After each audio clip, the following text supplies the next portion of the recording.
One of my favorite Mother Teresa quotes, Josh, was when somebody was asking her, like, what does your prayer life look like? She goes, it looks like me listening to God. And they said, like, what does God say? And she said, he listens back. I just like that. I just gotta tell you, I like that. It's very profound to me. Mother Teresa, I think everybody could say, regardless of what your faith background is like probably a nice shining example of what humanity can be.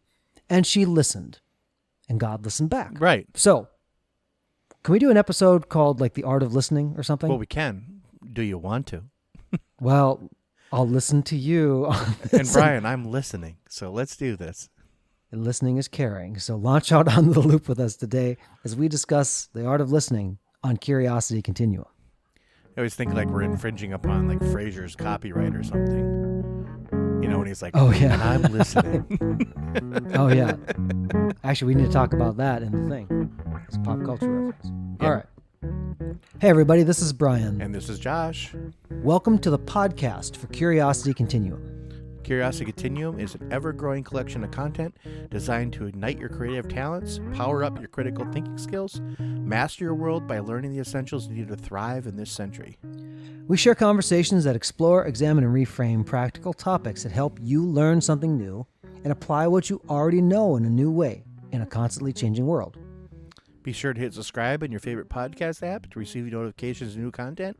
If you like what you hear and you want to dive deeper, be sure to sign up for our newsletter by visiting us at curiositycontinuum.com. Thanks for tuning in, and let's start the conversation.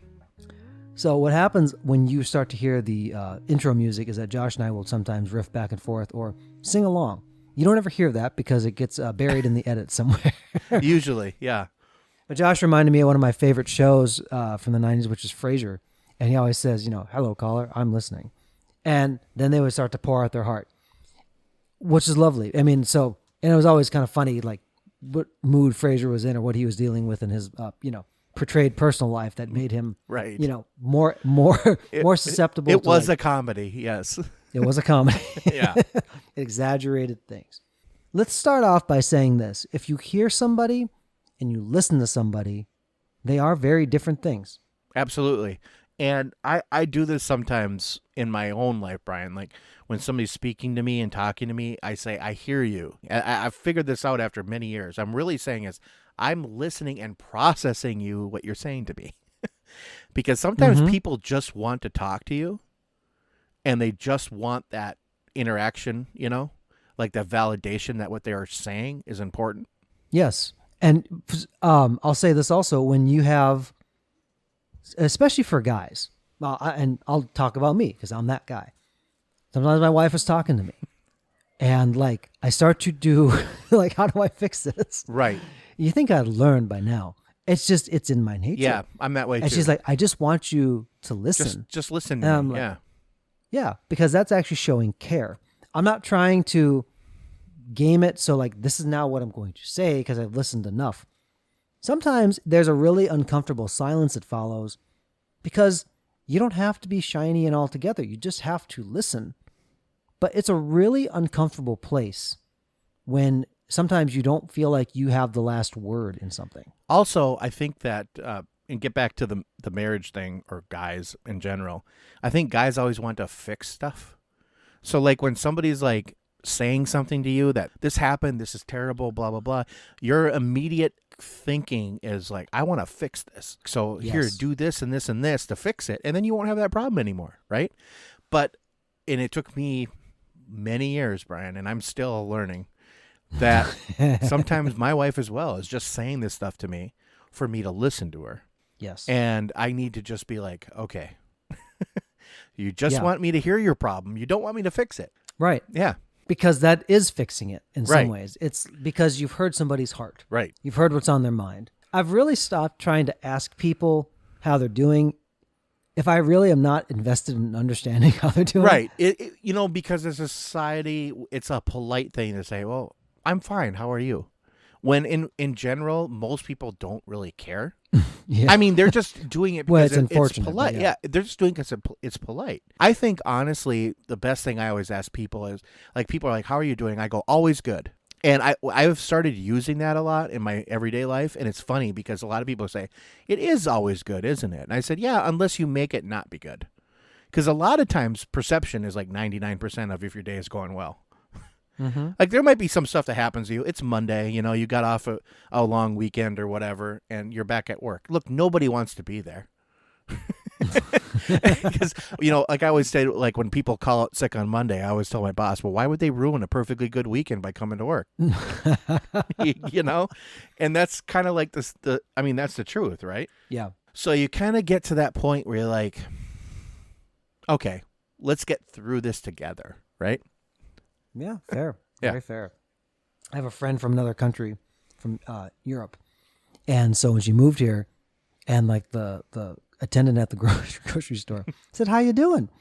And she just kind of like talked the whole time, like what was really going on, being very honest. And to the grocery clerk, like all the stuff in life while they're ringing up the groceries. And she said the next time I went to the grocery store, the same person, so friendly, she goes, "Hey." The clerk goes, "Hey." And there was a silence because not how you do it. Yeah. Because it was like, oh, you don't really want to hear about that. Right. And it's funny. I do wish, though, that when the listening is actually easier when you think or that you really don't have to process information about something. Right. You're kind of hearing what you want to hear. That's like telling the tickling ears, this is good right here. I was like, oh, yeah, that's what I wanted to hear. Right. Listening opens you up to go like, I may not hear what I want to hear. I may hear something I don't like. I may hear something and go like, I didn't know about that. It's a critical skill. I mean, it's something that you have to really practice at. And so I think that's, we've had our fun and we've had our little like talks back and forth. But when it comes right down to it, when something is important, like you and I, like we listen to each other. Yes. I mean, we actually talk and then we listen, and there's a difference. And, you might say something and I might say something, and Brian will always say like, what do you think about this, Josh? Because he knows that like a lot of times I'm just not going to like say something about it.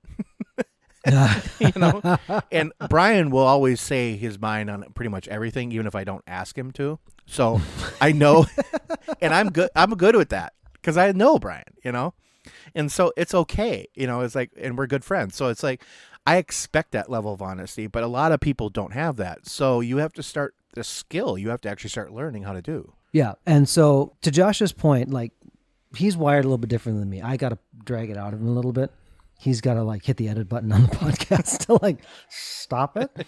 I'm sure he wished he had that power in real life at some points, but the art of listening can actually start with empathy. It can start with respect for somebody. And sometimes it requires a question. Right. Now, another podcast probably will devote to like the art of asking questions or something. That's important because it helps frame somebody. Sometimes like if it's, let's say you've had like a highly emotional time, and I had this, a few months back when I had both parents who had COVID, one tragically passed away from it and dealing with that. And then my mom and a move and all these things. There was a lot of emotional energies just leaving me always. And I kind of crashed out after I got back home, and I brought my mom back to live with us while she recovered, kind of got her life reorganized and stuff. Josh was there to listen to me, and sometimes I didn't even necessarily have to be coherent.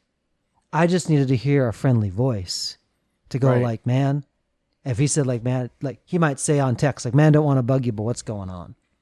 Yeah. And it wasn't even, it's just like, oh, thank you. Because you don't realize sometimes you're holding all of this in that you need to let it out. Yeah. And I mean, that's like a really thought out thing for me because like, for example, like Brian and I do know each other so well, but a friend of mine's going through something rough. I'm feeling a lot of it too. Cause Brian and I talk a lot. So like if we go like a day or two without speaking, it feels weird. And I know Brian probably thinks that too. It feels kind of weird. Yeah, it feels weird. So like I do want to check in, but I also know that, you're going through stuff. And so I love texting, and texting is a great way to listen. A lot of people are more comfortable texting to you than they would be speaking to you in real life, especially if it's an emotional thing, because their voice isn't waving with emotion. they're not crying or whatever on the other line. Even if they are, they can still get out what they're feeling without that. Because as a society, like we think people vulnerable are weak for some reason. And Yeah. I think other people think that about themselves. Like if they're having a really emotional thing, they don't really want to necessarily communicate, but texting is a great way to do it. I think it's also a personal way to do it, especially nowadays. It's not quite as like ambivalent as email, but it's just a great way to get information from people. It allows sometimes too the recipient to sit with it for a while and not Right. have to respond. There Yeah. are some really tough topics that people are taking on these days. And it requires somebody to listen. But then remember, if you are the speaker and somebody's listening to you, that you should be also cognizant that they may have to take a moment to process. Exactly. Like there are many times when, like, as Josh and I have kind of been on this adventure with sharing our thoughts with you all, and we had to make some strategic decisions about something. He's like, "Let me just think about it for a moment." And I listen to him and say, "Okay, good." Like, and we'll circle back, and we do. But just because you say it in that moment and somebody's listening, and if they really truly want to understand and give a response, especially if like you're not extemporaneous person or like you want to actually give it some consideration, introverts will try to weigh it by nature a little more than extroverts. It doesn't mean that extroverts only say things that are, just off the top of their head. Right. But the processing is different.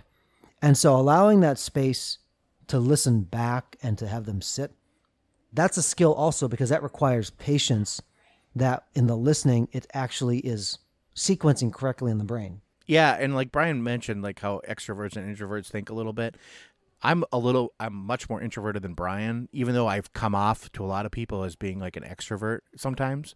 I think that's because I get empowered by it sometimes. Like I'm like, oh, we're doing this. Okay, let's do this, right? But like how Brian said that, I'm the one who does that, by the way. I'm the one who says, look, I need a second to think about this. And I'll tell you what my thought process is because of I weigh in my brain how it's going to make Brian feel the way I respond. And so I don't want to like say, well, that was a crappy idea. Because if somebody told me that, I would feel really bad. And my whole goal in life is to not make people feel bad. Like really literally true. Like I really want everybody just to be happy and just get along because why not? Why wouldn't we do that? We always have enough crap going on. We don't need more. So I'm always trying to figure a way to mitigate that. That's good. And I'm thinking back now in our childhood about that because I had to learn how to not rain on people's parade sometimes. Right. I think everybody does. It's just a matter of when you learn that skill. Yeah. And it's definitely something you can learn. It's not something you have to be like born with. Right. No. Because like a baby, for example, is by very nature selfish, right? Like they have to be. You don't have to teach. You don't have to teach them how to be. Right. They have to be though, because they need that. Like they need attention. They need the stuff to do. So as you're growing up, at some point you change over, or you don't, and you kind of. I think we all know the people that don't, right? Yeah. If you don't think you're that person, you're that person. Yeah. Or you don't know that person. Guess what? You might be that person. Yes. Last thought, I think, Josh, here. Yeah. With Art of Listening, when you are the one listening, it's important that you understand the context by which somebody's coming at you, and then being aware of the importance or the weight that somebody's voice is. I had a speaker who once said, and I love the phrase, he goes, this person's voice is big in my ears. And I've loved that because there have been people that have their voice has been big in my ears. I consider what they're saying. I'm like, because it's coming from you and because you said it this way, it means more. Yeah. It means more. And we're all human beings and we won't get it perfect. But when you have the opportunity to go, how have I prioritized this person's voice? How big is it in my own ears? Then you're really not only listening, but now you are self-aware of the impact on you. And then you're also able to respond in a better, richer way. Sure. So let's pull this back around a little bit before we kind of wrap up. Let's pull it back to what are like a few things that people can do while listening, Brian? Actually listen. Well, that's always good. That's always the first one, right? Get off your phone. Remove a distraction. Yeah. Look people in the eyes. That's a different skill. Like to be able to look somebody in the eyes and tell them like, hey, yo, or I'm listening and engaging. And what's funny about when you record a podcast, and Josh and I had to learn this. Josh and I are very good at giving each other like verbal feedback. And in the early days of our podcast, we were going, like you would in a normal conversation. But a podcast is a little bit more. If you go, like you miss what's actually being said. It's not. It's great when Brian and I are talking, but it's not good to listen to. 100%. Yeah. So we're cognizant that you have to listen to us, and then we tune what we're saying to you. And we do leave some of that in, some of the ums and ahs and things like that. Things where I think it contextually makes sense, I do leave in. Mm-hmm. I also do want it to feel natural.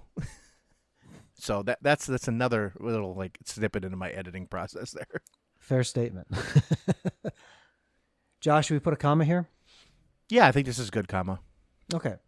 Well, until next time, this is Brian. And this is Josh. For Curiosity Continuum.